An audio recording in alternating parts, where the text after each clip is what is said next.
ಸ್ವಾತಂತ್ರ್ಯ ಬಂದು 70 ವರ್ಷ ಕಳೆದರೂ ಈ ಗ್ರಾಮಕ್ಕೆ ರಸ್ತೆ ಇಲ್ಲ. ವಿಜಯನಗರ ಜಿಲ್ಲೆಯ ಗಡಿ ಗ್ರಾಮದ ಗೋಳಿನ ಕಥೆ ಇದು. ಎಂಥ ಪರಿಸ್ಥಿತಿ, ಎಂಥ ಸಮಸ್ಯೆ, ನಾವು ಎಲ್ಲಿ ಬದುಕ್ತಾ ಇದ್ದೀವಿ, ಇನ್ನು ಮೂಲ ಸೌಲಭ್ಯಗಳನ್ನ ತಗೊಂಡು ಬದುಕಕ್ಕಾಗ್ತಿರ್ಬಲ್ರಿ. ಎಂಥ ದುರಂತ ಇದು. ರಸ್ತೆ, ನೀರು, ಮೂಲ ಸೌಕರ್ಯಕ್ಕಾಗಿ ಕೋಟಿ ಕೋಟಿ ಖರ್ಚು ಮಾಡಲಾಗಿದೆ. ಹರಪನಹಳ್ಳಿ ತಾಲೂಕಿನ ಮುತ್ತಗಿ ಗ್ರಾಮ ಪಂಚಾಯಿತಿ ವ್ಯಾಪ್ತಿಯ ಗ್ರಾಮ ಇದು. ಪುಣ್ಯನಗರ ಗ್ರಾಮದ ಜನರ ಗೋಳಿನ ಕಥೆ ಇದು. ನಮಗೆ ರಸ್ತೆ ಮಾಡಿಕೊಡಿ ಅಂತ ಕೇಳಿದರೂ ಕೂಡ ಉಪಯೋಗ ಇಲ್ಲ.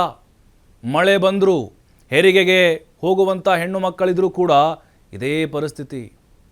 ನೋಡಿ ಗ್ರಾಮ ಹೆಂಗಿದೆ ಅದು. ಖಂಡಿತವಾಗ್ಲೂ ಇಲ್ಲಿ ಸಮಸ್ಯೆಗಳಿದ್ದಾವೆ.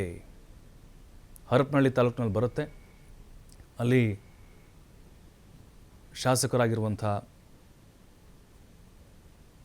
ಅವರು ಇದನ್ನು ಗಮನ ಹರಿಸ್ಕೊಳ್ಬೇಕು. ಈ ಗ್ರಾಮಕ್ಕೆ ಸರಿಯಾದಂಥ ರಸ್ತೆ ಇಲ್ಲ, ಕುಡಿಯೋ ನೀರು ಕೂಡ ಸಿಗ್ತಾ ಇಲ್ಲ. ಕುಗ್ರಾಮ ಅಂತೀವಲ್ಲ ಅದು ಇದು. ಸಾರ್ವಜನಿಕರು ಕೂಡ ಆಕ್ರೋಶವನ್ನು ಹೊರಹಾಕ್ತಾ ಇದ್ದಾರೆ. ಈ ಗ್ರಾಮ ಕಂಪ್ಲೀಟಾಗಿ ಅಧಿಕಾರಿಗಳ ಕಣ್ಣಿಗೆ ಬಿದ್ದರೂ ಕೂಡ ಬಿದ್ದದಂತಾಗಿದೆ, ಬೀಳದಂತಾಗಿದೆ. ಮುತ್ತಗಿ ಗ್ರಾಮ ಇದು. ಆದಷ್ಟು ಬೇಗ ಈ ಗ್ರಾಮಕ್ಕೆ ಮೂಲ ಸೌಲಭ್ಯಗಳನ್ನು ಒದಗಿಸಿಕೊಡುವಂಥ ಕೆಲಸ ಆಗಬೇಕು. ಇಲ್ಲದಿದ್ದರೆ ಮುಂದಿನ ದಿನಗಳಲ್ಲಿ ಇವರು ಚುನಾವಣೆ ಬಹಿಷ್ಕಾರ ಮಾಡೋ ಸಿದ್ಧ. ಓಟ್ ಹಾಕ್ರಿ ನಮಗೆ ಅಂತಂದು ಇಷ್ಟಂತೂ ಹರಪನಹಳ್ಳಿ ತಾಲೂಕು ನೋಡಿ ಸರ್.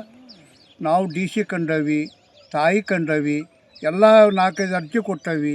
ಅವರು ಡಿ ಸಿ ಅವರು ನೋಡ್ರಿ ಮಾಡಿಕೊಡ್ತಾವ್ರಿ. ಪಿ ಡಿ ಅವ್ರ ಕರೆ ಕಳಿಸಿ ಎಲ್ಲರಿಗೆ ಕರೆ ಕಳಿಸಿ ಮಾಡಿಕೊಡ್ತಾವಪ್ಪ ಎಷ್ಟು ಅಂತ